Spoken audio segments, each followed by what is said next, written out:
le cas Mathilde Thériault, épisode 6. Et avec nous, nous avons 4 joueurs. Le premier, Elric, qui joue Clotilde d'Avernier. Elric, est-ce que tu peux nous présenter ton personnage? Elric qui s'est muté. C'est mieux. Oui, vas-y. Qui est dans la fin de vingtaine. Elle fait partie d'un club d'investigation féminin qui est déguisé en club de divers trucs où les femmes se réunissent, mais pour des trucs plus banals. Là, après avoir été sur une affaire particulièrement trouble, elle était assaillie de cauchemars avec des démons, voire Satan en personne qui lui parlait. Elle a même été exorcisée, avec peu de succès, puisque c'est je dirais, transposition de notre monde continué. Par contre, quand elle était mentalement dans notre monde, elle était toujours physiquement dans le nôtre. Et elle pouvait se mettre et les gens la voyaient parler à des choses imaginaires, ou s'agripper, ou se battre. Elle a donc été internée par son mari à l'hôpital Sainte-Clotilde. Ok. Ensuite, Ah, nous avons Subaku qui joue Gaspard Claudien, dit le limier, maintenant le limier sanglant. Je dirige les affaires de mon quartier d'une main douce, mais il faut pas venir me souffler dans les bronches. Les hommes de l'italien pourront vous en dire de quoi ils retournent. En ce moment, on est sur une affaire avec le patron. Je vous en parle pas trop, mais ça va chier. Ok. Après, nous avons Lou Solitaire, que vous connaissez tous, qui joue donc Victor Méric. Lou, est-ce que tu peux nous parler de ton personnage? Victor Méric, qui est un journaliste communiste et pacifiste au journal qu'il a rejoint et créé avec des amis. Il s'appelle le Petit Cafardeur ou le Petit Chapardeur. Le nom est encore en décision, contrairement au surnom de Gaspard. Et il était sur diverses enquêtes, un tueur en série, des potins et tout ça. Bon, bref, il fait sa vie de journaliste. D'accord. Et enfin, nous avons Stom qui joue Virgile Dumont. Stom, peux-tu nous parler de ton personnage? Oui, alors Virgile Dumont est un jeune photographe et il est membre du même club d'investigation, le Petit Chapardeur ou Cafardeur, effectivement, avec Victor et une autre personne dont j'ai perdu le nom, voilà. Peu importe. Nous sommes donc. Et récemment, il a eu un accident, son appareil s'est abîmé. Tu as pu changer parce que ça fait quand même plusieurs jours. Nous sommes désormais non plus le 6 mars, mais le 15 mars 1925. Et le petit chapardeur, on va dire, appelé par ses détracteurs le petit cafardeur, c'est surtout le surnom dédaigneux par les autres agences de presse, est en cours de reconstruction. Nous sommes donc il est donc 16h donc de l'après-midi et nous allons commencer avec Clotilde et Victor. Clotilde, toi tu es dans ta chambre et après avoir reçu la visite de cette infirmière en chef, Madame Dupin, qui est vraiment une personne assez gentille, si tu vois ce que je veux dire, tu te demandes quand est-ce que tu vas sortir d'ici. Et il y a quelqu'un qui frappe à ta porte et cette personne, c'est Victor. Entrez. Ah, Victor. Vous m'entendez bien, non? Oui, on t'entend. Ah, Victor. Entrez. Question Savino, je connais Clotilde d'Avernier. Tu as pris rendez-vous avec elle, on va dire. À l'hôpital, tu as réussi à prendre contact avec elle, quoi. Bon, d'accord. Il y a des meubles au moins dans la chambre, Savino? C'est juste un truc avec des matelas. Il y a des meubles, il y a des chaises. Victor peut s'asseoir, il n'y a pas de souci. Eh bien, je m'assois sur une chaise. On va pointer. Pardon? Un thé. J'ajoute ta théière et les sables de thé. Avec plaisir. Bon, Et je vais sortir un cigare. donc je fais le thé, puis sur une tasse et je m'en sers une. Alors, au moment où tu sors de ton cigare, Victor, tu entends une espèce de chariot à roulettes et tu aperçois, tu perçois le personnel médical et tu te rappelles quand même que tu es dans un hôpital. Ouais, mais bon, en 1920, ça va, quoi. Je vais demander à Clotilde si ça les dérange. Non, allez-y, allez-y. Vous voulez que j'ouvre la fenêtre? Oh, oui, si vous voulez, ça me dérange pas. Enfin, si ça me dérange, mais je ferai une exception. Ah non, mais si ça vous dérange, je le garderai pour plus tard. Oh, faites comme vous voulez. Vous savez, ces petits moments de plaisir sont importants. Ah oui, c'est sûr. Bon, on va pas dire que je suis trop mal ici, mais j'avoue que je sens pas trop cet hôpital. Je verrai jusqu'à présent. Bon, comment se passe votre convalescence ici? Bon, ben, je vais lui. J'ai cru Je comprendre. le conçois. Je fais croire au docteur que ce que je vois, j'ai pris conscience que c'était des cauchemars et que c'est que des hallucinations que j'ai un problème, même si je sais parfaitement, tout comme vous, que non, ce ne sont pas des hallucinations. Il y a vraiment des entités qui me tourmentent, on va dire.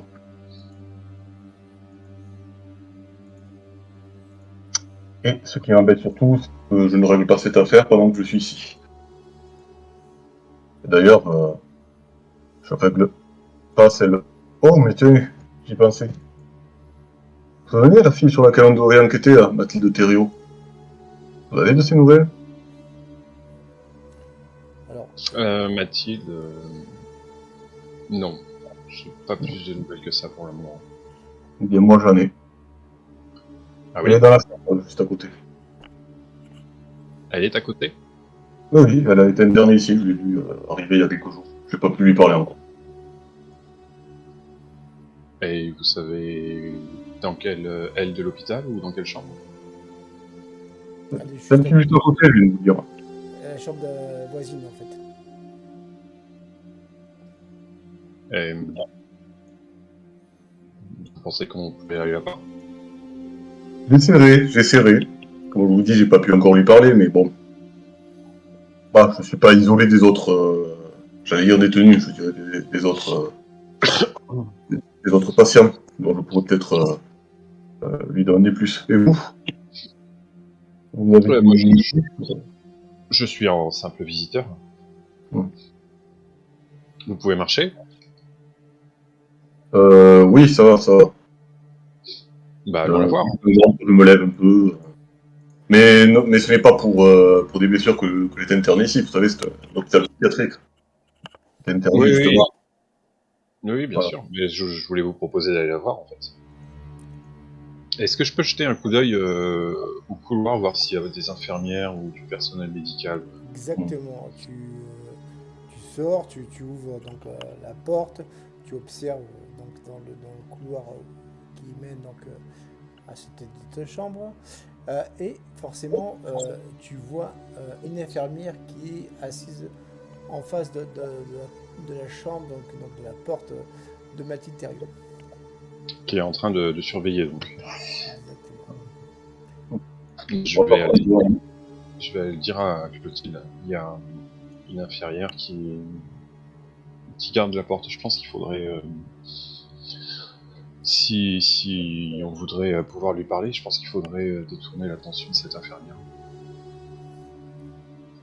Le problème, je vois où vous voulez en venir, Victor. Le problème, c'est que si je simule une crise, ils vont me donner des espèces de médicaments. Donc, on n'aura pas besoin sur le moment. J'ai pas très envie. Non, non, mais je pense pas à vous. En fait, je vais l'attirer un petit peu plus loin et puis profitez-en pour aller voir Mathilde. Ça, c'est une bonne idée. Effectivement, elle va peut-être plus facilement se confier à moi, vu que je lui ai déjà parlé. pense. Il n'y a pas que j'ai gagné sa confiance, durement, mais il y a un certain lien avec elle. Très bien. Eh bien, surveillez le couloir et puis dès que vous voyez qu'on s'éloigne, je pense que ce sera le feu vert. Je vais aller vers la... Je vais ressortir. D'accord. Tu sors, tu vois donc cette femme qui est assise, elle est en train de lire un petit bouquin. Elle ne fait même pas attention à toi quand tu sors. Bonjour madame. Elle se lève. Bonjour monsieur. Avec une petite voix. Je devais rencontrer... Je suis journaliste au Petit Chapardeur. Et j'étais en recherche d'un professeur qui travaille ici. Si vous pourriez m'indiquer où se trouve son bureau, professeur Lamarthe. Ah mais je suis pas sûr que j'ai le droit de vous donner cette information. Je vais faire un jet de social. Avec un malus de 5.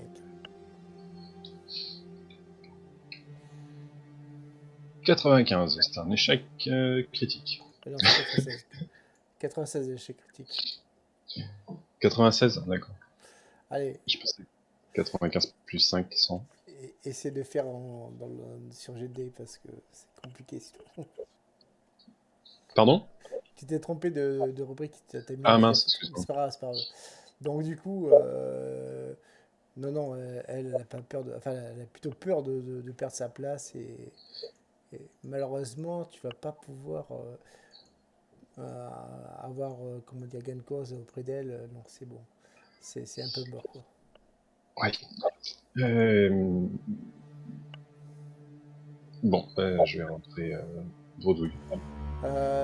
De ton côté, Clotilde, de ton côté, tu as reconnu la voix de cette infirmière. Elle s'appelle Coralie et tu la connais. Vous avez sympathisé tous les deux.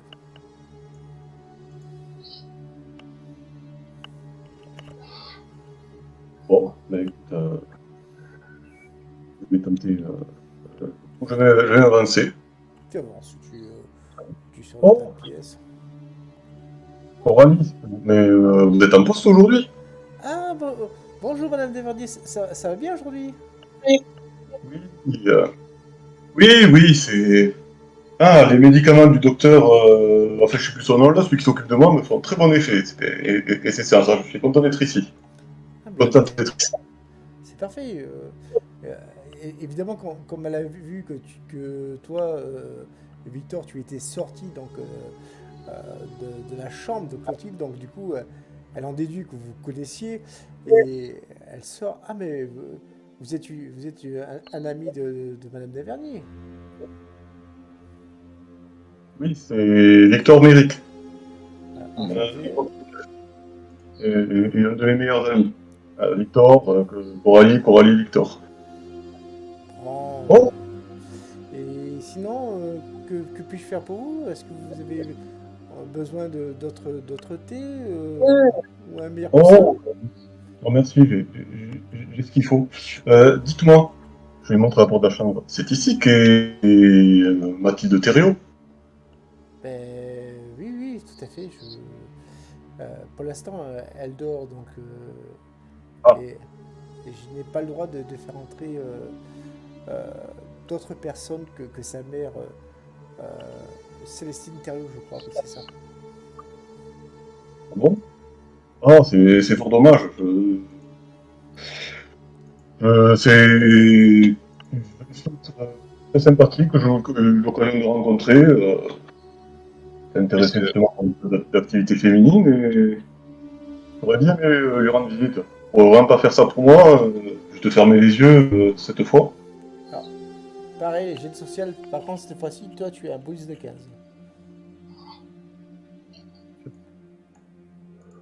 Ah. Ouais, je suis bien dans le G2D. Ça me descend. Ouais. Et c'est réussi. pèse pour le contre. Il se dit, bon, et tout.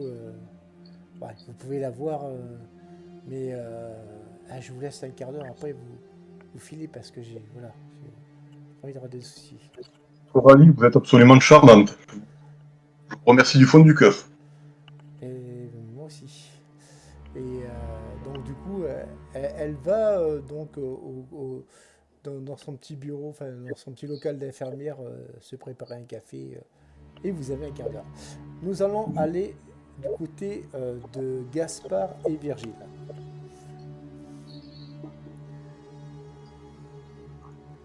Oui, tout à fait. Donc du coup, Gaspard, toi tu es donc en face donc, de cet hôtel de ville. C'est un endroit très majestueux, très huppé, tu vois ce que je veux dire. Pas le genre d'endroit que tu fréquentes d'habitude.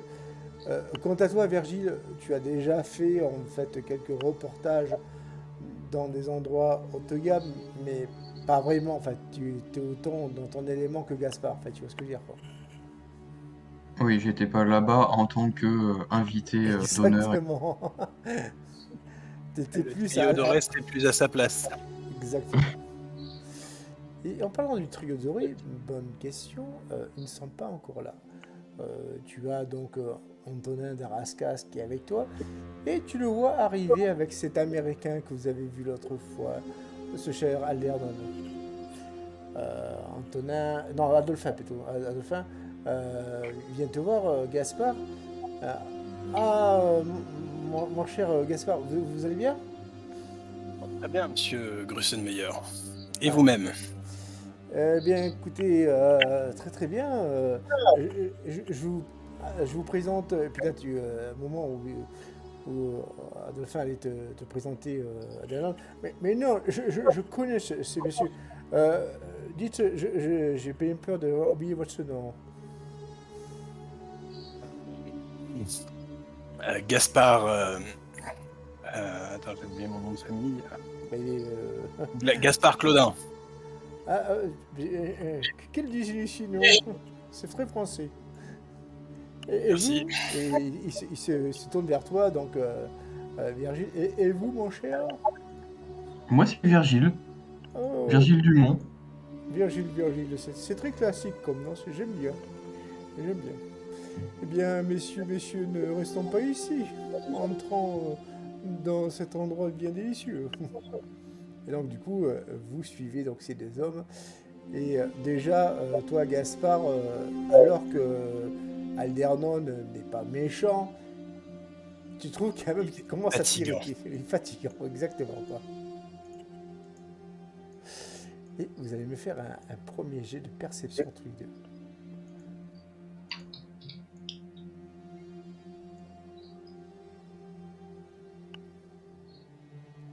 Ouh, ça perceptionne pour moi. Semble... Ok, Je vais d'accord. confirmer, mais normalement, c'est bon. Voilà. Alors, je vais commencer par Virgile. Virgile, toi, malheureusement, tu vois ce rival, ce Jean-François Lamotte, qui lui est en train de photographier des stars. Et d'ailleurs, rien que sa vision t'horripile, parce que c'est franchement la personne qui t'a toujours pris de haut. Hein. Donc là, je le vois au loin, c'est ça? Exactement. Ah. Je préciserai juste que juste avant d'entrer dans le bâtiment, je m'arrêterai 5 secondes pour regarder un petit peu autour de moi, voir si je suis pas suivi. Non, Ou t'es pas épié. suivi. T'es pas ni suivi ni épié pour l'instant. Pour l'instant, Alors, que fais-tu du coup, Virgile? Je soupire. Tu soupires. Alors je fais un non. Pas lui. Exactement.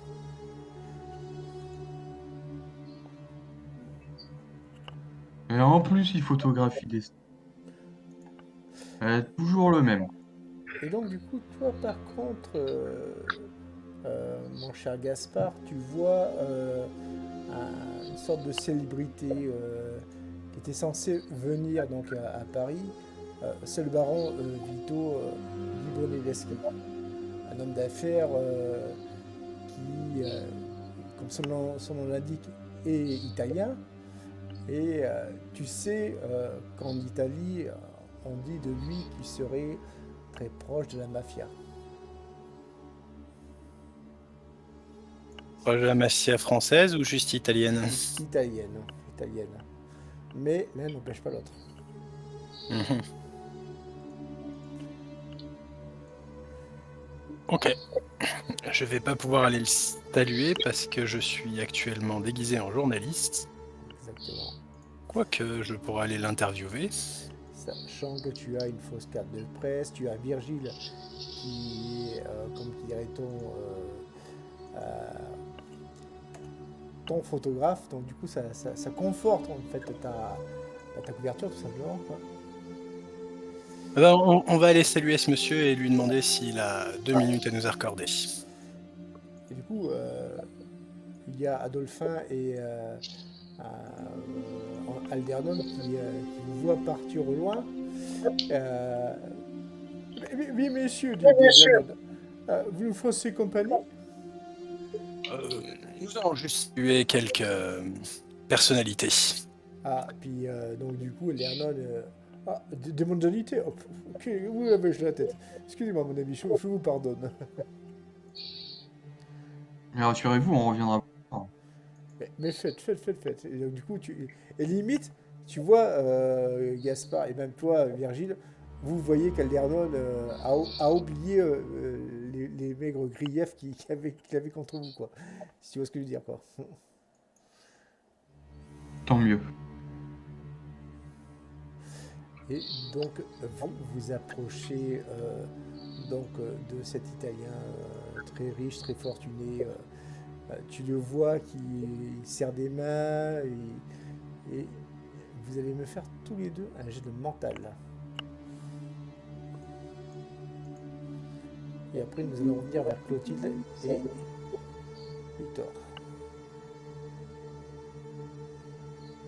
Ah, ça passe pas mental. 43, attends, je vérifie. Ah, de peu, ça ne passe pas. Et tous les deux, pour une raison qui vous semble être obscure, vous commencez à avoir une certaine migraine. Juste un début de migraine, je précise. Faut dire qu'avec l'autre lourd là qui nous bassine. Exactement. Ça, et la vue de mon adversaire tout le temps, Et ça me d'ailleurs, la tête. à ce sujet, Virgile, tu vois que ce Jean-François a vu donc Monsieur Di Boneleschi et commence à s'approcher de lui à grands pas. Mais nous allons revenir vers Clotilde et Victor. Donc vous êtes donc face à cette porte, Clotilde et Victor, qui l'ouvrent. Est-ce que vous vous frappez d'abord? Oui, je frappe. Ok, donc tu frappes. Pas de réponse. Tu ouvres la porte, ouais. On frappe comment? Est-ce que tu peux parler plus fort, s'il te plaît, Eric? Brusquement, j'ouvre comme si je rentrais dans la chambre de quelqu'un qui dort justement. C'est le cas. D'accord, tu ouvres délicatement. Et effectivement, dès que tu ouvres la porte, tu vois que cette chère, donc Mathilde, est assoupie sur son lit.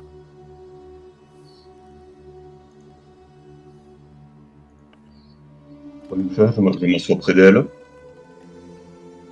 Je pose la...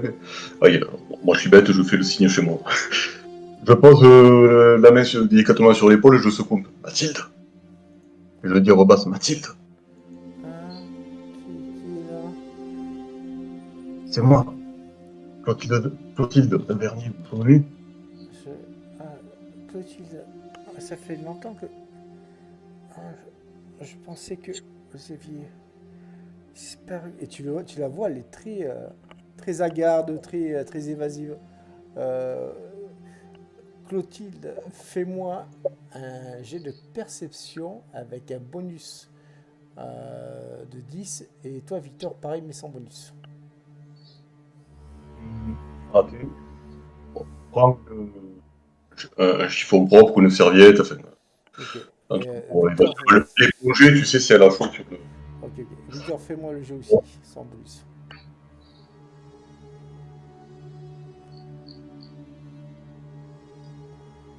n'avais pas disparu, j'étais interné ici. Et je vois que si vous êtes arrivé. Eh bien, 90, ça ne passe pas. Eh bien, je me suis disputé avec ma mère il y a quelques jours. Et je sais pas ce qui m'est arrivé. J'ai eu un malaise. Et je sais que ça va vous sembler bizarre, mais j'avais l'impression d'avoir fait un rêve. Un rêve où j'étais attaché sur un lit. Et j'ai vu ces hommes en robe de bure, mais c'était plus vrai que nature. Clotilde, ça te rappelle quelque chose? Ouais. Vous êtes pas seul à faire des rêves de ce genre, rassurez-vous. Ah bon?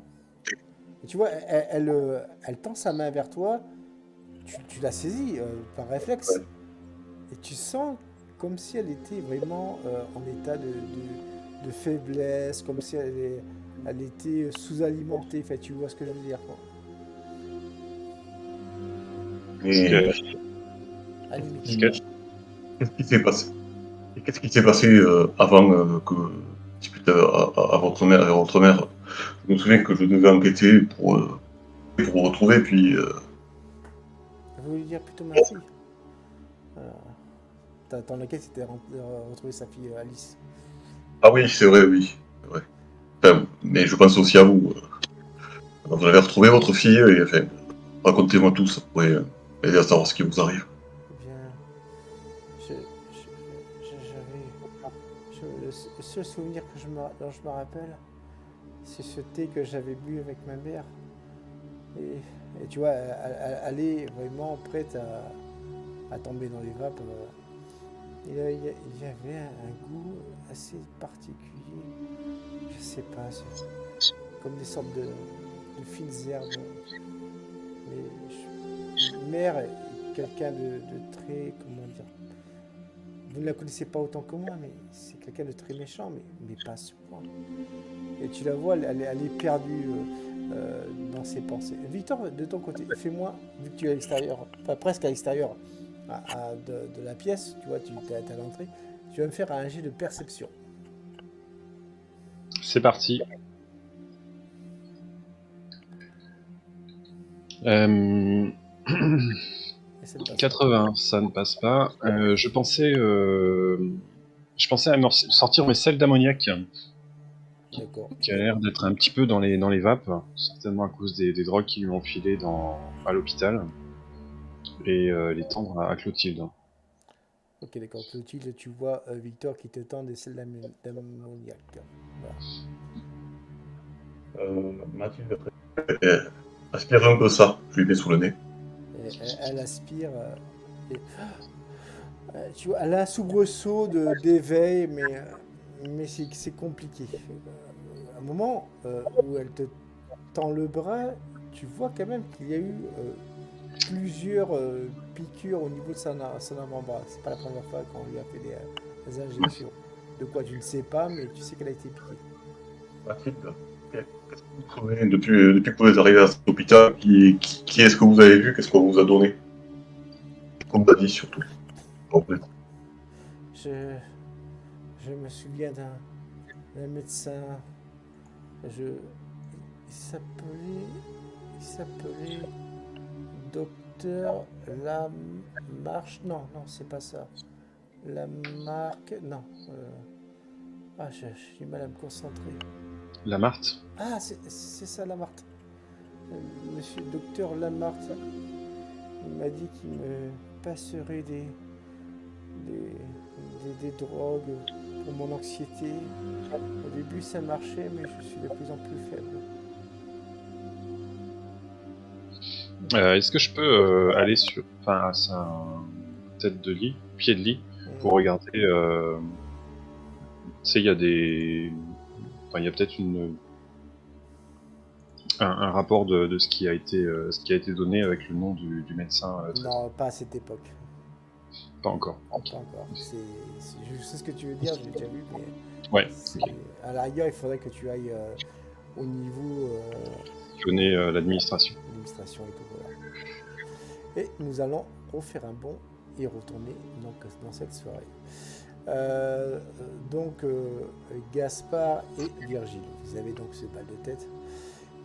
et ça va un peu mieux, quoi. C'est parti. Mais vous êtes assis, vous avez eu le temps de reprendre des forces. Et voir le baron. Oui, il est juste à quelques mètres de vous, quoi. Oui, Vous mais on n'avez a pas pu encore... le- Non, pour l'instant, vous n'avez pas encore pu lui parler. D'accord, il est encore entouré d'une foule de D'admirateurs et surtout d'admiratrices, on est d'accord. de Non, mais mondains. je le pensais plus que ça, le baron. De toute façon, il est riche. Oui, voilà. Il est riche et il a un titre, donc Voilà, quoi. Il peut faire ce qu'il veut. Baron aussi. écoute, on va essayer de se joindre à la cohue et puis de prendre une place pour parler au prestigieux baron. Donc vous déplacez. Toi, Gaspard, tu n'as pas de mal à déplacer les gens. Je dis pas de manière militaire, mais de manière, on va dire, très volontaire. Ils sont surpris. Plutôt doux avec les civils. Mais tout doux, mais bien ferme, si tu vois ce que je veux dire. Ah, tu te laisses pas marcher sur les pieds non plus, quoi. Et tu arrives à presque 1 mètre donc, de ce baron. Et tu vas me faire un jet de perception, surtout toi, Virgile. Et le seul qui aura un bonus, c'est toi, Virgile. Et tu auras un bonus de 30, Virgile. 99 échecs critiques. Oh là là, la C'est violence. bon. Double Mais c'est pas 99. possible. Non. Ceci est impossible. Impossible n'est pas JDR, moi je vous le dis. Énorme. Énorme. Et donc, vous voyez un homme, les cheveux grisonnants, et enfin, surtout toi, Gaspard, peut-être même Virgile, vous êtes persuadé, vu que vous connaissez les rumeurs concernant donc, le baron, que cet homme aux cheveux grisonnants serait, on va dire, le parrain de la mafia italienne, quoi. Ouais. Le C'est un baron. peu pour ça que je suis venu le voir. Non, pas le baron, une personne qui est à côté de lui, quoi. Ah, une personne qui est à côté de lui. Quelqu'un qui a les cheveux grisonnants. Ok. Et donc, du coup, À l'italien, hein, un baron de la pègre italienne. quelqu'un qui est juste à côté de lui, qui discute avec lui. Alors, je vous mets en JDR photo, voilà.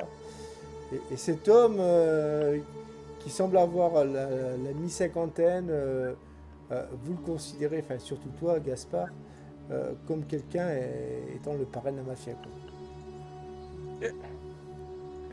Le grand patron. Exactement. Et ils parlent, tu vois, forcément, ils parlent en italien tous les deux. Et toi, du coup, Gaspard, tu vas me faire un jet d'intelligence. Avec un petit bonus de 10. Bon, ça passera pas. Non, intelligence, ça passe pas. D'accord. Non, c'est. Il y a quelques mots que tu comprends, mais tu entends le mot uomo qui veut dire homme. Mais à part ça, tu sais qu'il parle de quelqu'un, tu sais qu'il parle d'un homme, ça c'est sûr et certain. Mais il y a un mot strano que qui revient souvent, mais tu sais pas ce que ça veut dire. Ah C'est non. un uomo strano, voilà ce qu'ils disent. Sûr que c'est une insulte.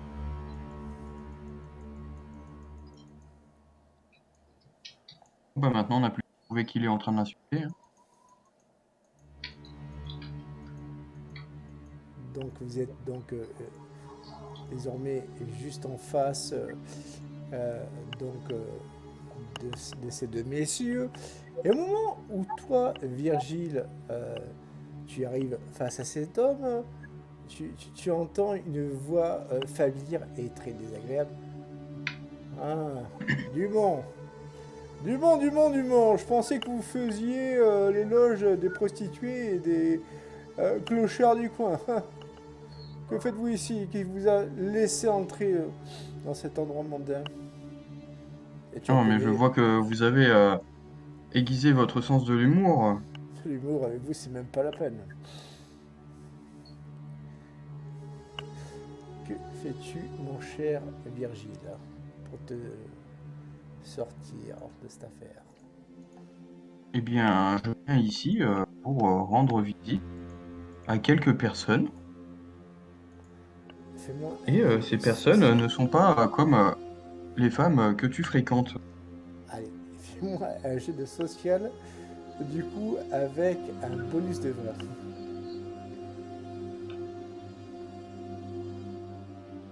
Ton social. Social 55. Et avec ton bonus de 20, ça passe. Du coup, ça fait 75, oui, ça passe. Et donc, du coup, tu fais mouche. Évidemment, cet homme a une réputation de coureur de d'autres. Et tu entends dire ah, sottise, avec un RGD cette fois-ci, quoi. Il regarde à droite, à gauche, il voit que les gens commencent à être intéressés par rapport à sa propre histoire. Et forcément, ça lui donne envie de se carapater, et c'est ce qu'il fait d'ailleurs, quoi. D'accord. Donc du coup, toi Gaspard, tu es finalement en face de ces deux messieurs. Et que fais-tu pour capter leur attention alors qu'ils sont en train de discuter avec une coupe de champagne? Ils rigolent, ils discutent, ils blaguent. Est-ce que j'ai une quelconque information sur les dernières affaires du baron en question? Alors, le Plus baron, particulièrement celles qui ont des liens avec la mafia. ouais, tout à fait. Tu sais qu'il a investi dans plusieurs casinos en Italie, qui ont fait d'ailleurs, avec lesquels il a fait fortune. Non, il a plutôt moins, du moins plutôt augmenté sa fortune plutôt, hein, quasiment triplé, hein. Et bon, évidemment, tu n'es pas dupe, tu sais très bien que ça C'est du couvre blanchiment. le blanchiment d'argent sale. Voilà, quoi. Voilà, c'est ça, quoi.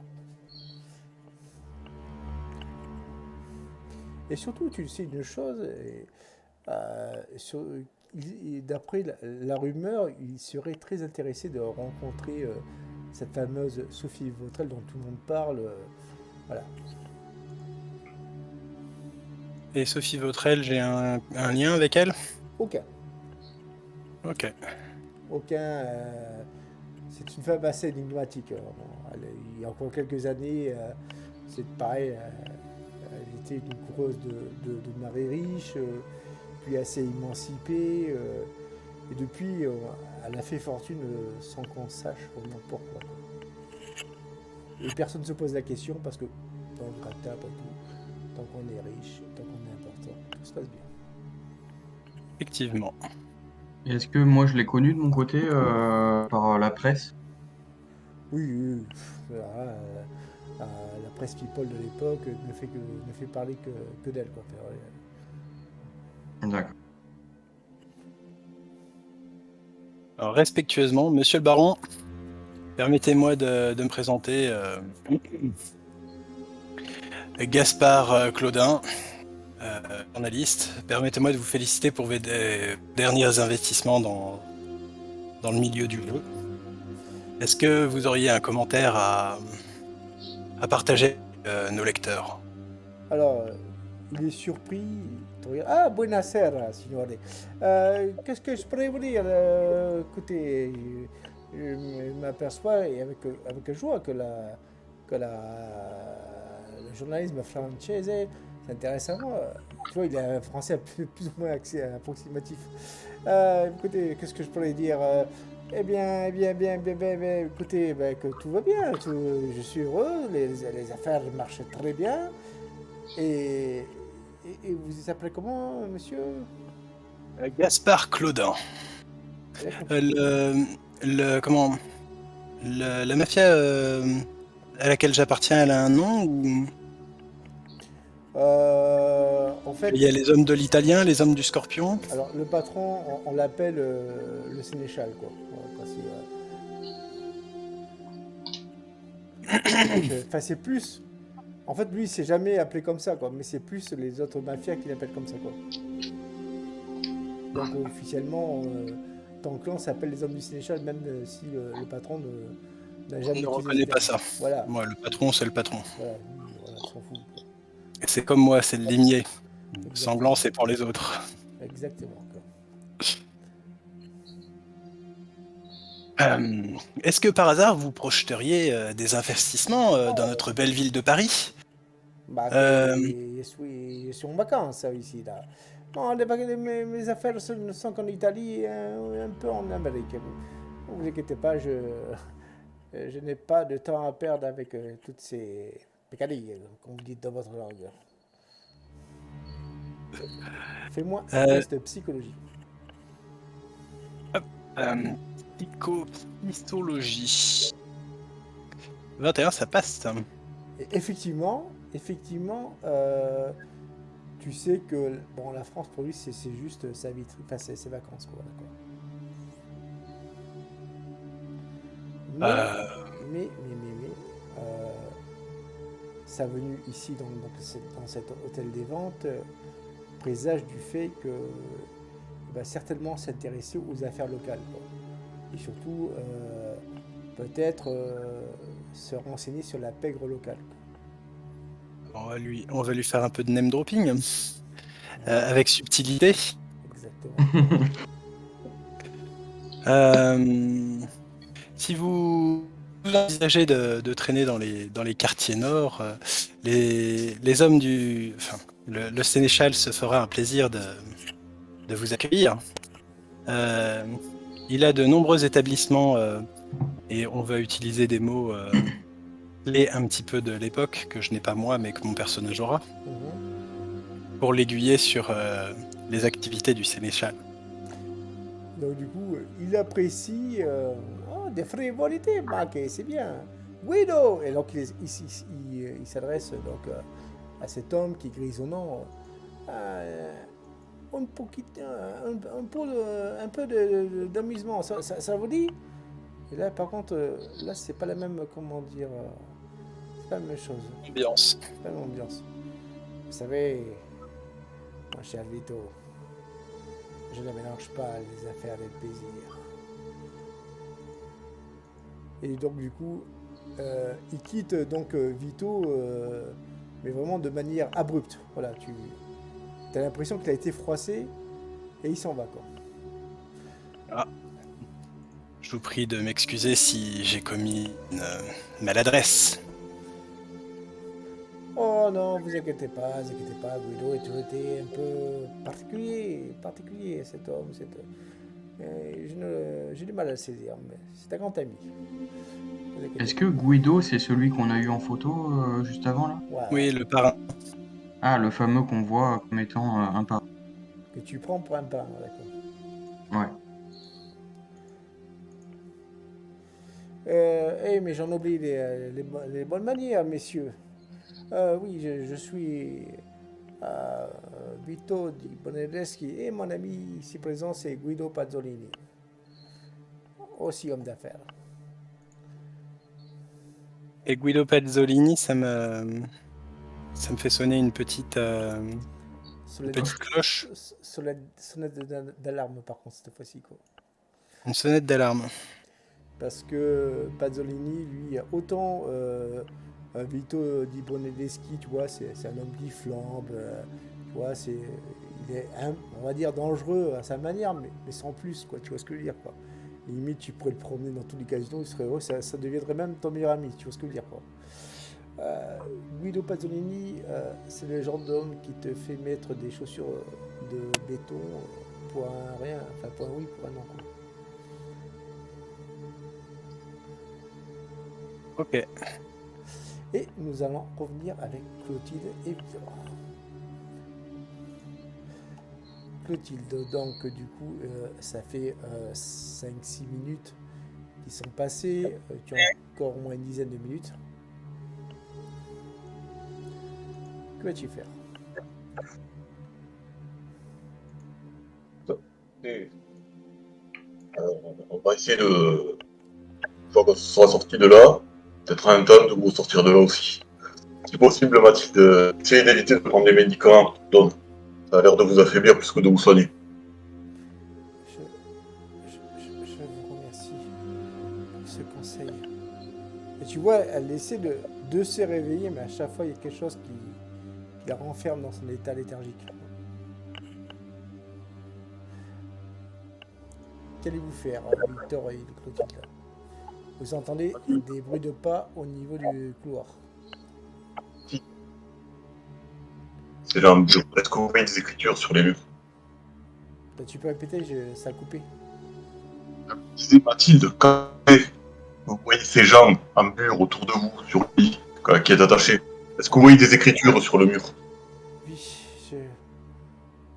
et donc du coup, elle prend une sorte de calepin, un stylo. Elle essaie de reproduire ce qu'elle a vu en rêve éveillé, enfin bref, en vision. Elle essaie de reproduire ça, de mémoire certains, comment dire, glyphes, et ça correspond exactement à ce que tu as vu, Clotilde. Sérieux, je la mets dans le truc. N'entendez pas dans le couloir. Si je vous abandonne pas.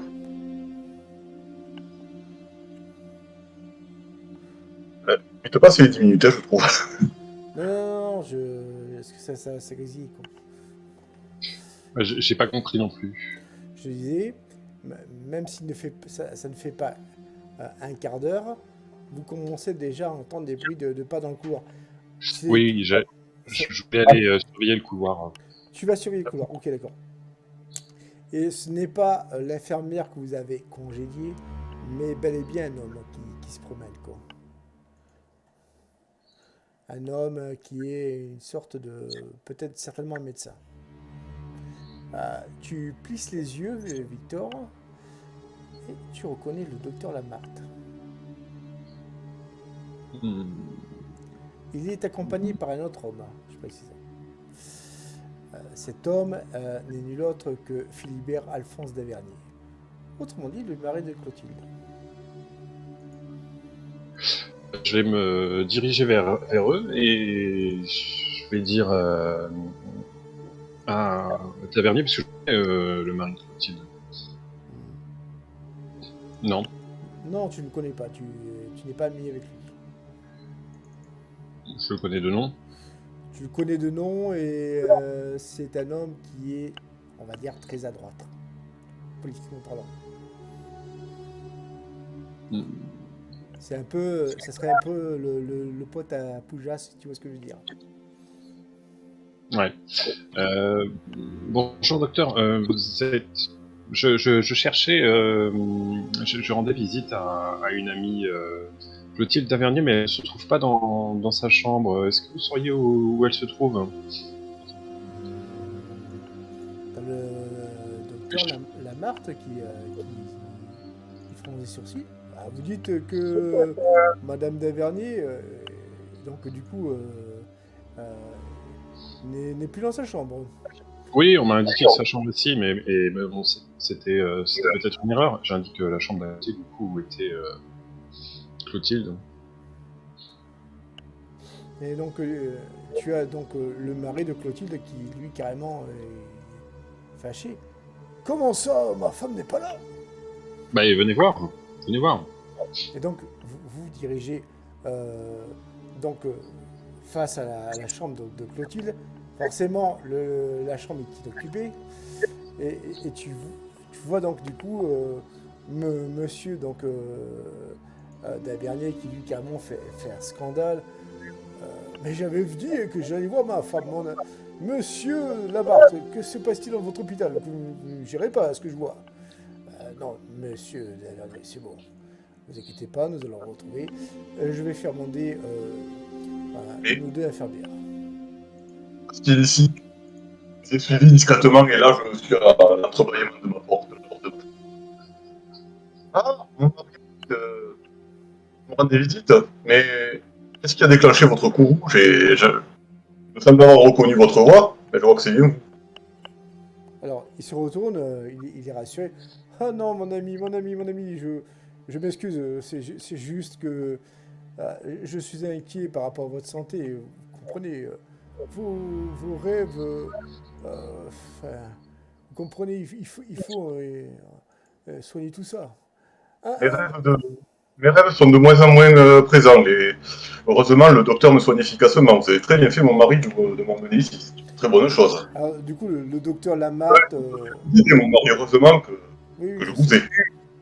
docteur Lamarthe acquiesce, tu vois, tu renforces sa fierté. Oui, madame, oui, tout à fait. Et vous voyez, monsieur Daverny, il n'y a aucun doute à avoir, vous n'avez rien à craindre. Donc du coup, ton mari passe du temps avec toi, vous discutez bon, de choses, on va dire, banales comme d'habitude, parce que c'est pas le genre d'homme avec qui tu vas avoir des discussions très intelligentes, en fait, je suis sûr que... Et le côté de ses opinions, mais je lui partage ailleurs. Voilà. Et donc du coup, est-ce que alors que tu vois donc, le docteur Lamarthe qui commence à sortir, je te dis ça à toi, Clotilde et toi, Victor, donc de ta pièce, de ta chambre, Moi, je vais prendre congé des deux époux. D'accord. Et je vais suivre le docteur Lamarthe, s'il sort. D'accord. Et là, donc du coup, ma chère Clotilde, tu vois donc ton ami enfin ton mari, excuse-moi, qui te prend par les mains, qui commence à être, pour une fois, tu vois, c'est assez rare, mais il est très gentil, très conciliant. Écoutez, ma chère amie, j'ai demandé au docteur Lamarthe de vous donner une dispense pour ce soir. Il y a cette comment dire, salle des ventes, bref, cette vente aux enchères qui semble être intéressant. Je pense que ça va peut-être vous aider, quoi. Est-ce que tu acceptes son invitation?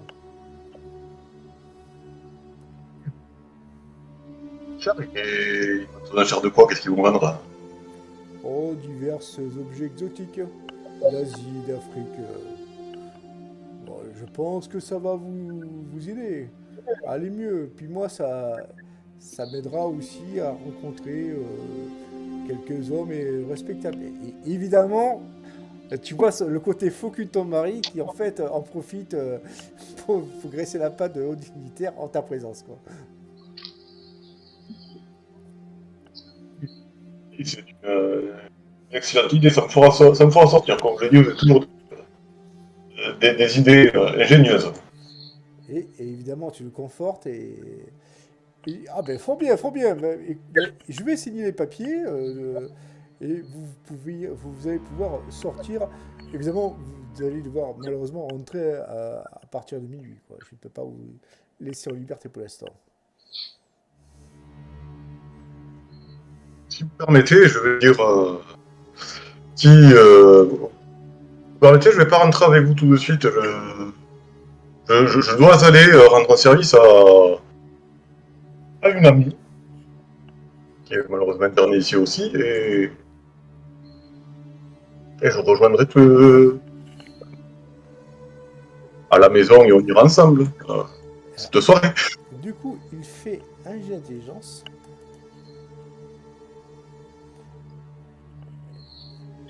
Et ça passe. Vous dites une amie. Oh, mais... où ai-je la tête? Évidemment, c'est la fille de Célestine. Mathilde, c'est ça. J'ai entendu dire qu'elle était logée à côté de vous.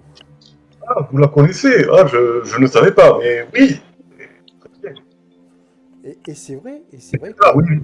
Et c'est vrai, Clotilde, que ça te surprend parce que qu'ils connaissent Célestine Thériault de réputation, parce qu'elle est connue à travers tout Paris, ça ne te pose aucun problème, mais qu'ils la connaissent personnellement alors que tu ne l'as jamais présentée et tu ne l'as jamais vue en présence d'elle, ça te perturbe. Attendez. Comment il s'appelle mon mari? C'est quoi son prénom déjà? Alors, je vais te le dire. Philibert Alphonse. C'est ça, Philibert Alphonse. Député et homme d'affaires. Depuis quand vous connaissez Célestine Thériault? Que je la connais? Non, en fait, oui, je la connais, mais je connais surtout son mari. Donc, ne vous inquiétez pas, il n'y a aucune affaire licencieuse. Un jet d'intelligence aussi pour voir si... je t'autorise un jet d'intelligence, et si tu loupes, un jet de psychologie. Intelligence, ça passe pas. Ça passe, c'est les 77. Ah mais super, donc du coup, non, franchement, tu vois que il n'y a pas anguille sous roche, c'est juste une relation, on va dire, cordiale et sans rien d'autre. Tout au moins en apparence. Il te trompe pas avec Célestine, ça c'est sûr. Non, ce que je pensais, c'est que là, il était en train de dire non, je connais son mari, mais je pensais, moi, qu'il la connaisse vraiment, elle, pas qu'il est ami, mais qu'il la connaisse, elle, quoi, plus que son mari. Ça, il y a peut-être des chances, mais pour l'instant, tu... Et c'est ça que tu me fais ton jeu de psychologie pour confirmer ça.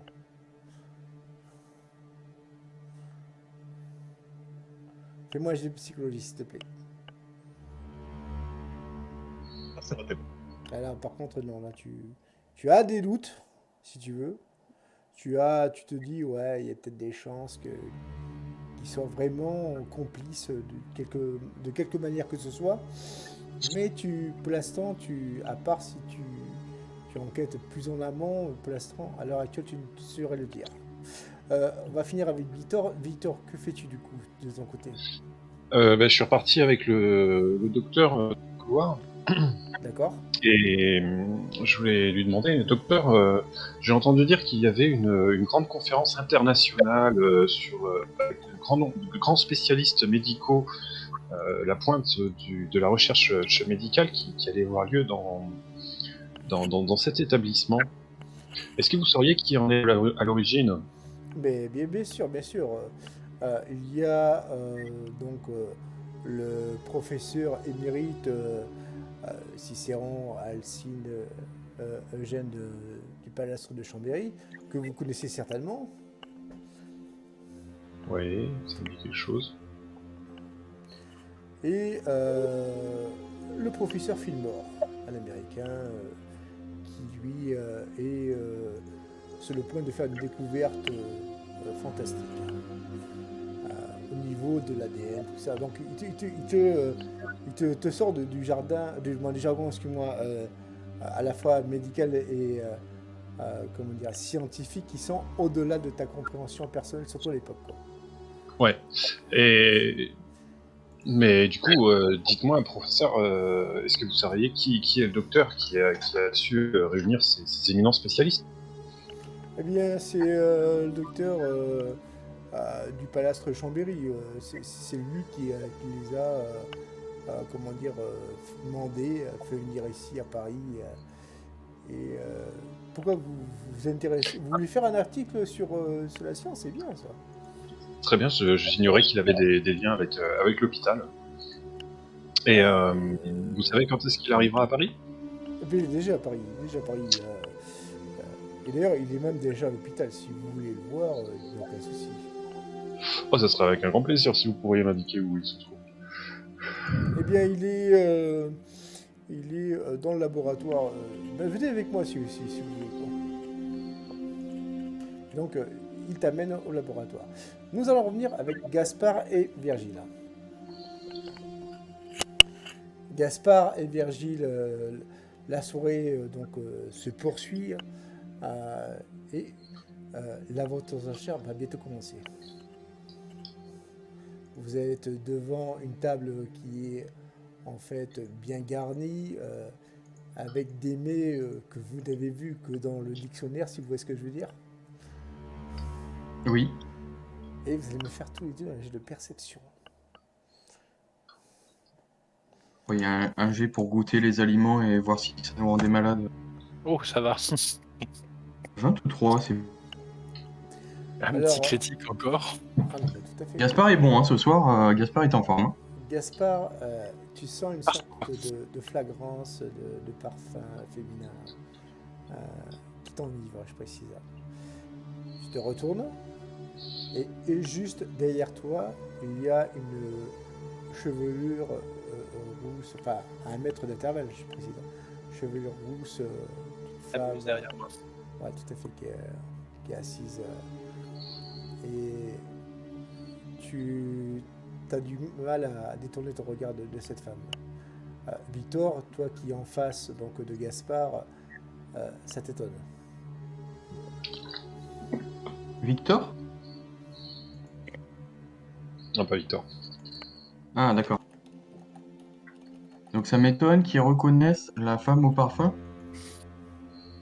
Non, Ah, il n'arrive pas à détacher son regard. ouais, c'est Ah, ça. pardon.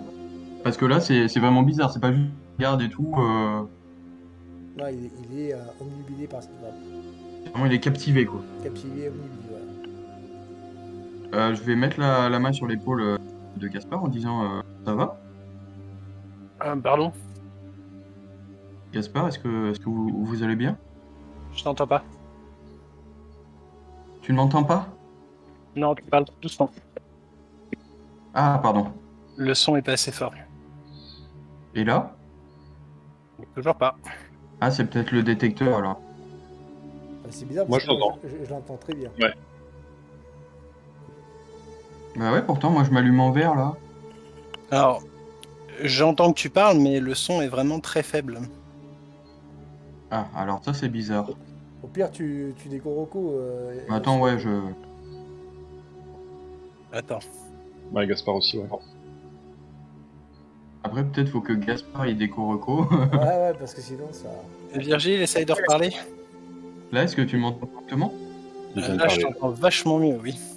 Ah bah d'accord, bah, Bref. c'est le.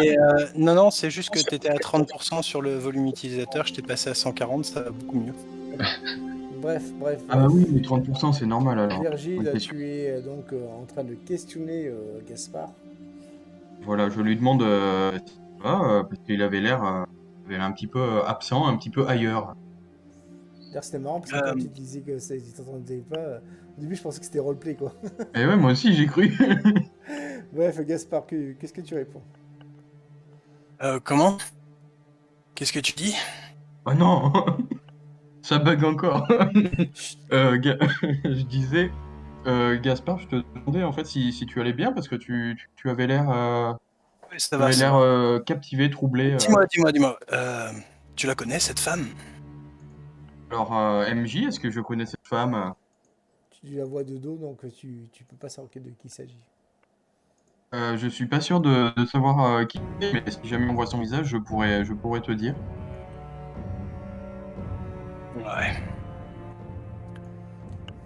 En tout cas, vous avez raison. Tu as raison. Je le tutoie ou je le vous vois, Gaspard, en fait? Tu tutoies.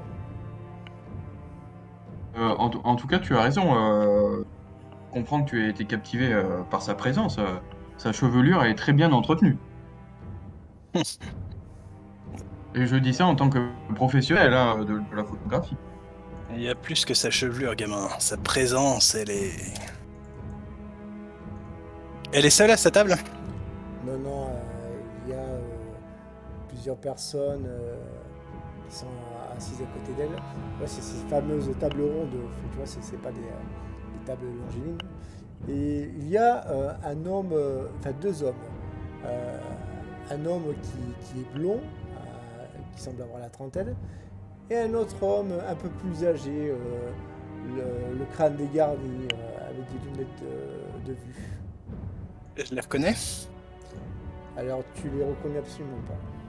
Par contre, cet homme que tu vois, qui a donc ces fameuses lunettes, lui te met mal à l'aise.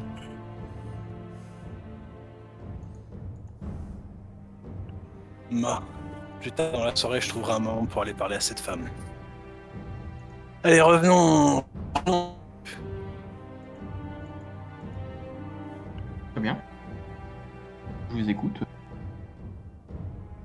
Par où allons-nous? Eh bien, on va attendre que la vente aux enchères commence déjà. Ce serait bien de se trouver une petite place quand même. On n'est pas assis à une table, il a dit? Si, vous êtes assis à une table, mais pour manger là. Pour l'instant, il y a le repas qui va se faire avant Ah, mais c'est pas ces trucs où tu mêles les deux? Si, mais pour l'instant, ils font, comment dire, il y a un petit spectacle de musique. Un cabaret, quoi. Ouais, exactement. Quoi. Ah, donc on a notre propre table actuellement. Mais vous là, tout à fait, vous êtes dans votre propre table, vous allez rester. D'accord, je pensais. C'est qu'on devait essayer de chercher Non, non, Non, non, vous êtes installés. grappiller 2 places. Du tout, du tout. On la partage à M. Grossenmeyer et ce cher Alderman James Horatius Gautrans, 3e du nom. Gun Trains, oui, oui, oui, tout à fait. Quelle bonne mémoire, Gaspard. D'ailleurs, Aldernon remarque ton air intéressé vis-à-vis de cette femme.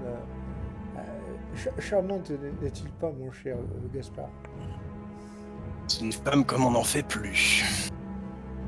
Tout à fait, mais un conseil, méfiez-vous d'elle. C'est un peu comme les roses, elle pique un peu. Bon. Toute femme digne de ce nom a ses épines. Vous la connaissez? Vous voulez répéter, s'il vous plaît? Vous là, quoi? Vous la connaissez? Ah oui, mais tout à fait, mais tout à fait. Il s'agit de Sophie Vautrel. La fameuse Sophie Vautrel. Effectivement, elle est peut-être en dehors de ma ligue. C'est un joli petit lot, mais je doute que vous ayez les millions nécessaires pour l'intéresser. Qui sait? Elle a des millions, mais je peux lui offrir des choses qu'elle n'a pas. Mais non, mon ami, mais non, vous n'avez pas non plus le réseau, comme on dit chez vous. Le charme à la française. Eh bien, nous verrons cela. Et d'ailleurs, à ce sujet,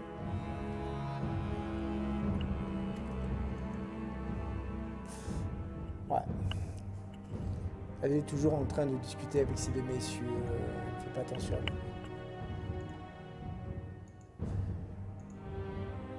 Virgile, de ton côté. Virgile, tu commences à bien regarder cette femme. Et toi aussi, tu vas faire cette fois-ci un jet de mental. Très bien. 20 aussi. Ça passe. Effectivement, tu la trouves très avenante, je précise. Et tu comprends, évidemment, non pas l'obsession, mais comment dire, le fait que Gaspard la trouve carrément à son goût, parce que tu commences à penser la même chose.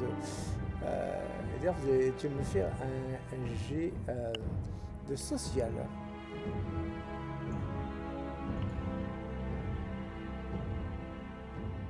Ah si, social, ça. Ça passe? 33. Ok, d'accord. Donc, du coup, je vais monter aussi ton son parce qu'il n'est peut-être pas assez. Voilà. Virgile, tu es d'accord avec Gaspard, si tu es belle femme et tu complimentes sur le fait qu'il est remarquable en toi. Et la soirée se passe très bien pour l'instant. Victor et Petit aparté, le jeu, c'est bien avec elle qu'est la jeune fille que je recherche. Ouais, C'est les informations que j'ai eues depuis de mes petits yeux. exactement. On va faire d'une pierre deux coups. Exactement. Si quelqu'un sait où se trouve Alice, c'est forcément elle. D'ailleurs, tu fais bien en parler. Toi, mon cher Gaspard, tu regardes donc au niveau de cette table, tu n'arrives pas à détacher ton regard. Et tu vois une dame d'un certain âge qui arrive, elle se présente. Donc il y a donc les deux hommes qui se lèvent, ce jeune homme blond et cet homme d'un certain âge. Et donc elle dit enchanté, je m'appelle Célestine Thériault.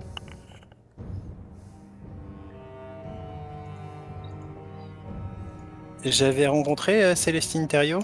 Non, mais tu as un dossier sur elle, quoi. Tu sais, par rapport à l'enquête, aux enquêtes précédentes, que c'est la mère donc, de Mathilde Thériault et forcément la grand-mère d'Alice Vasseur.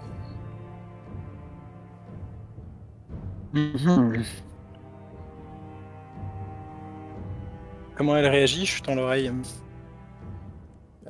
Attends, tu parles de Sophie? Ouais. Non, Sophie, elle est amusée, elle est, comme dirait-on, dans son rôle. On pour une discussion mondaine. Elle connaît ses scénarios de réputation.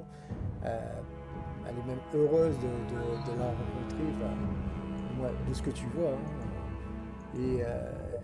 Et c'est réciproque. Ceci dit, Gaspard, il y a quelque chose d'assez particulier. Tu as été dans la rue, tu as rencontré diverses sortes de malandrins, de bandits, de gens capables de tuer pour un sou, si tu vois ce que je veux dire. Tu connais les dangers de la rue. Et quand tu vois toute cette assemblée, pourtant, peut-être incapable de tenir un revolver, tu te sens comme un petit poisson face à un requin, si tu vois ce que je veux dire. Ce sont des loups déguisés en agneaux.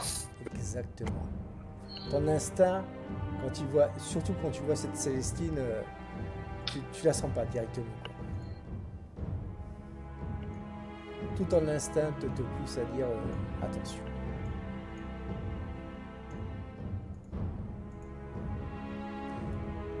Et nous allons revenir sur Victor. Victor, tu suis donc ce professeur et vous arrivez donc devant ce fameux laboratoire. Oui. Que fais-tu? Eh bien, je vais suivre le professeur. Si le professeur Cicéron Alcide Eugène de Palastre de Chambéry est là. Ben, il se passe que le professeur Lamarck frappe à la porte. Il entend une voix. Entrez, entrez, entrez. Alors, du coup, il ouvre donc cette fameuse porte. Et tu vois donc le professeur du Palastre Chambéry habillé tout en blanc avec des espèces de gants noirs qui remontent jusqu'aux avant-bras. Tu vois ce que je veux dire? Il est dans un laboratoire. Hein. Exactement. Et tu vas me faire vite un jet de perception avec un boost de 20.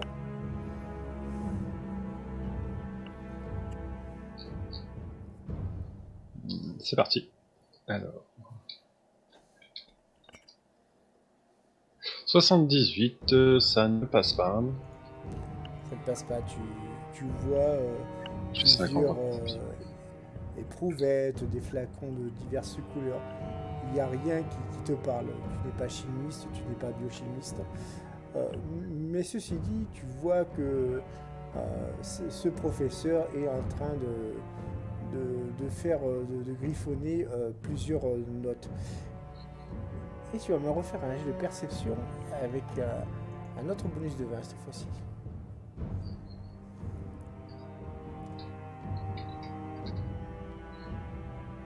Euh, 57, ça passe avec le bonus. Ok, d'accord. Donc du coup, tu vois ça et là plusieurs feuillets, si tu veux, qui sont superposés les uns aux autres. Sur un de ces feuillets, tu vois, qui n'est pas en fait posé de manière, ordonnée, tu vois, il dépasse légèrement sur le côté, tu sais, un peu en diagonale. Tu vois certains symboles que tu sembles reconnaître, mais on verra ça tout à l'heure. Clotilde, donc tu es avec ton mari, il t'a dit qu'il t'attendrait chez lui, pas chez vous plutôt. Et tu m'avais dit, il me semble que tu allais voir Mathilde. Oui. Ok, d'accord. Mon mari, enfin, je ne peux pas lui dire, mais il a capté, donc je vais essayer de reparler à Mathilde, c'est l'éveiller, et je lui demande de faire l'effort de se souvenir de ses recherches qu'il est un nazi. Parce que justement, et pour la motiver, je lui dis que je vais une vente d'enchères et qu'il va être notre plus intéressant. D'accord. Alors, au moment où tu parles de ça, bizarrement, elle semble avoir un regain de vitalité. Elle s'assoit un peu plus. Tu vois, elle était allongée sur le dos. Et là, elle commence à s'asseoir, tu sais, tu vois, en remontant un peu son lit. Là. Et oui, mes recherches, oui, en Asie. J'étais tombé sur quelque chose d'assez intéressant. Il semblait qu'à l'époque, suivant les croyances locales, je précise, Euh, il y avait un rite qui semblait transformer enfin, c'est des croyances. Et là, tu la vois, elle continue à réfléchir. Euh, bon, transformer les gens en quelque chose de pas humain. Mais c'est quand j'ai découvert ces recherches que j'ai fini par arrêter mes études dans ce domaine-là. Et pourquoi vous les avez arrêtés quand vous avez trouvé ça? Mais ça m'avait fait peur. Si des gens sont capables de sacrifier d'autres personnes euh, pour des croyances d'immortalité ou de pouvoir, Dieu sait si d'autres personnes ne seraient capables de croire ça encore de nos jours. Et vous imaginez, moi, dans ces grottes très sauvages, tu vois, elle commence à s'exciter, enfin, tu vois ce que je veux dire, Alors, bah, victime de ces pratiques barbares, enfin, tu vois ce que je veux dire, quoi. ok. C'était dans quel pays? Alors, elle avait été au Tibet, je précise. Donc, au Népal, au Tibet, tout ça, quoi. Et là, elle reprend son calme. Euh, bon, une chose que j'ai trouvée quelques années plus tard, quand j'ai continué mes études en Autriche, c'est que cette même pratique aurait été, comment dire, suivant évidemment sur certaines légendes, pratiquée aussi en Europe. Mais c'est bizarre, il n'y a aucun point commun entre l'Asie et notre bonne vieille Europe. En tout cas, euh, c'est tout ce que je sais pour l'instant, quoi. Ces gens, ces croyances pendant le sacrifice humain, ils s'habillaient comment les gens? Ils s'habillaient pas avec une robe de bure, quelque chose comme ça? Euh, les, ouais, les habits divergent, excusez-moi. Mais pour ce qui concerne l'Europe, oui. Euh, il y avait. Attendez, que je réfléchisse. Il y avait. Ouais, c'est ça. Un symbole, une rose rouge, qui revenait dans certains textes en latin.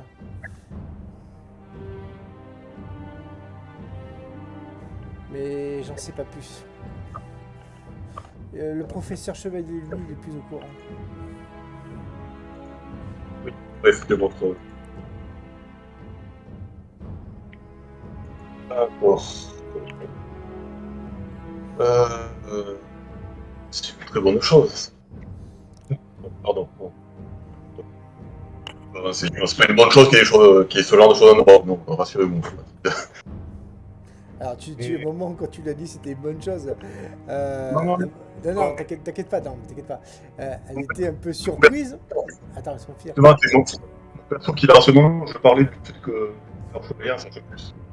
Avec l'image, tout. Est-ce que tu peux parler plus fort parce que ça fait comme Canal+. Rassurez-vous, Mathilde, je parlais du fait que le professeur Chevalier en sache quelque chose sur le sujet, parce que figurez-vous que je le connais.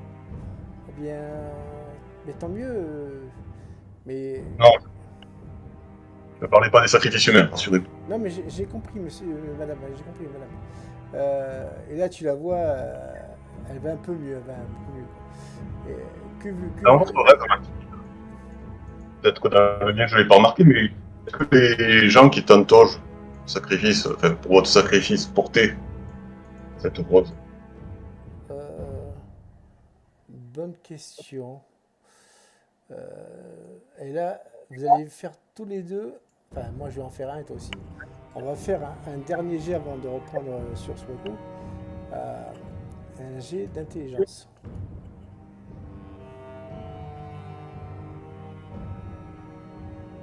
C'est réussi.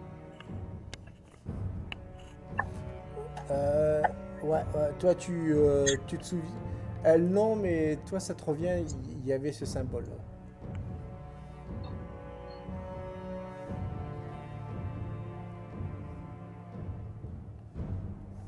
Même affirmatif. Ces rituels sont encore pratiqués en Europe et que nous soyons en danger tous les deux. la dernière fois qu'il en a été mention, c'était au XVIIIe siècle, mais non. De nos jours, elle est bien terminée. C'est vous qui se pratiquait en Europe, Pardon? la dernière fois. Et où est-ce que c'était que l'invention a été faite au XVIIIe siècle? C'est dans quel pays? Oh, c'était dans ce qui semblait, enfin, entre la Hongrie, l'Autriche. C'est un peu, enfin, c'était surtout en Europe de l'Est, quoi. Pas en France, je vous rassure. Bon,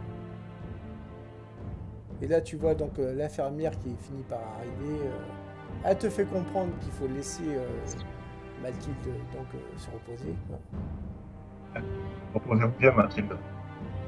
Je mets la main sur l'épaule. Ok, d'accord. Je me lève. Tout bien, je m'en vais. Tu t'en vas. Salut l'infirmière. Ok. Et nous arrivons donc avec Gaspard et Virgile. Gaspard. Oui. Donc il y a donc la salle des enfin les enchères qui commencent. Voilà. Et c'est un vase Ming, tout ce qu'il y a de plus classique. Tu vois donc le commissaire priseur qui attends, est-ce que tu peux te muter s'il te plaît, Clotilde, enfin Eric, parce que ça fait un écho.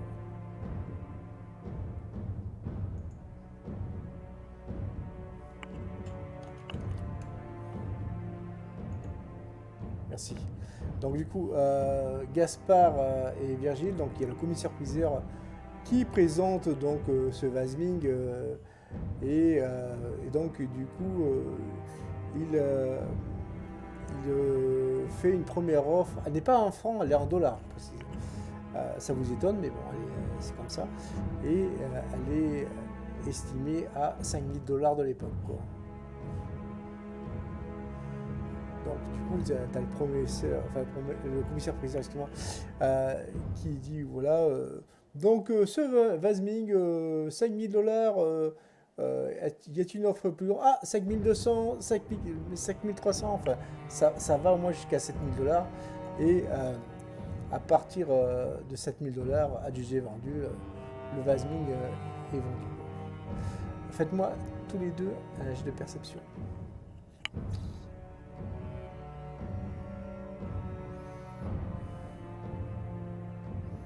7000, j'aurais dit plus. 61, perception, je crois pas que ça passe. Non, ça passe pas. Et toi, Virgile? Et non. Non de peu. Non de très peu. Non, il y a trop de monde. À part la table qui est à côté de vous, vous ne voyez pas d'autres célébrités. Deuxième lot, une sorte de... Messieurs Stefano Di Venici et Auguste Loubet. Alors, du coup, eux, tu les vois, ils sont vraiment au fond. Ils sont au fond et... Bonne question, mon cher Gaspard. Tu vois donc Monsieur Loubet qui commence à discuter avec quelques hommes qui sont habillés en tenue chic et ils vont faire un jet de perception. Et heureusement, ils ne vous voient pas. Pour l'instant. Donc deuxième lot, c'est une... Juste en réaction, je vais faire en sorte de leur tourner le dos plus ou moins et de mettre un truc qui me permet de... qui est réfléchissant pour me permettre de voir derrière moi et de les voir eux. Genre peut-être ma montre avec... tu vois, pour faire miroir et pour les surveiller du coin de l'œil. D'accord. De la même façon, au pire, t'as prévu un petit miroir. Sinon, je peux mettre mon appareil photo sur la table, Oui, je veux dire, très discret. en plein dans l'assiette. Ouais, non, mais vas-y, tu peux. J'y tiens beaucoup à cet appareil.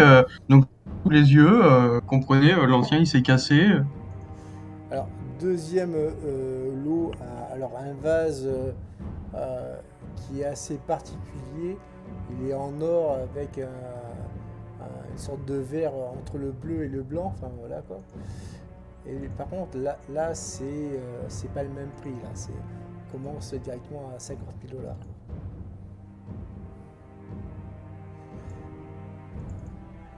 Et là, vous voyez qu'à part les personnes, on va dire, lambda, déjà la table juste à côté de vous, elle commence à 100 000 $, quoi, direct, quoi, à surenchérir. J'ai de perception.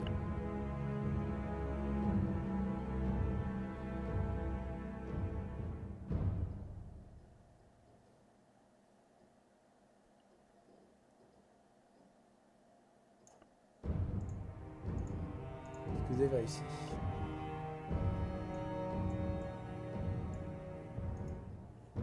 J'ai de perception, messieurs.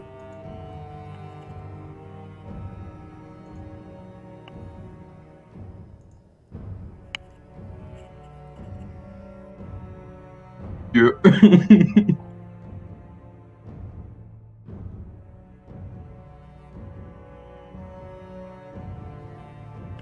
J'ai de perception, s'il vous plaît. Ah, bah le voici, il est revenu. Non, c'était- Alors, ouais. on a entendu un vase de et puis Alors, jet de perception. Alors, je répète la phrase. Donc, vous voyez un vase peu commun à ce que vous voyez d'habitude. Ce vase, comme il est décrit sur la photo, est en or avec une sorte de cristal bleuté. Comme s'il y avait une source lumineuse qui se dégageait de ce cristal, quoi.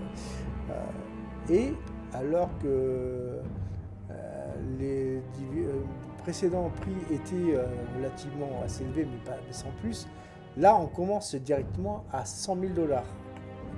Et ça surenchérit de part et d'autre des tables qui sont à côté de vous. Au bout de quelques secondes, on arrive quasiment à 300 000 $. Et vous allez me faire un jet de perception. Je perçois.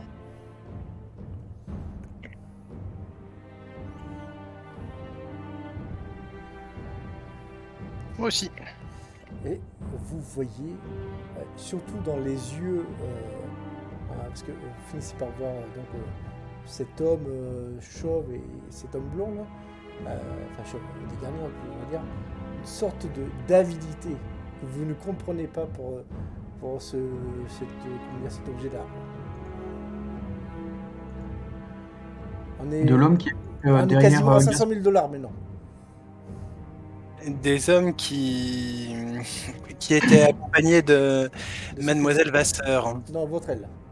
Votre aile, pardon. Et Thériault maintenant. Et Madame Thériault. Madame Thériault qui est dépassée. Elle ne comprend pas pourquoi on mettrait autant d'argent. Et Non, Madame Vautrel, du coup. elle, non, elle est passive. Ça va.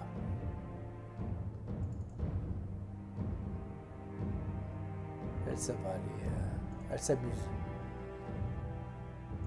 Ce va. C'est une mademoiselle Vautrel ou une madame? Plutôt une demoiselle, mais de ce que vous comprenez, alors je vous le mets en photo, elle serait la concubine de cet homme-là. Ah, quelle Quelle déception. Et l'homme qui est donc à côté de lui, c'est cet homme-là. Donc ça, c'est l'allemand blond. Enfin, c'est le blond et l'autre, c'est l'américain. l'américain blond. Et ça, c'est le vieux chauve. Exactement. Et c'est les deux qui sont complètement accaparés par l'envie de Lui posséder cet objet. Le vase ouais, d'or bleu c'est ça. qui fait de la lumière. Ouais. Et d'ailleurs, vous allez me faire tous les deux un jet de mental.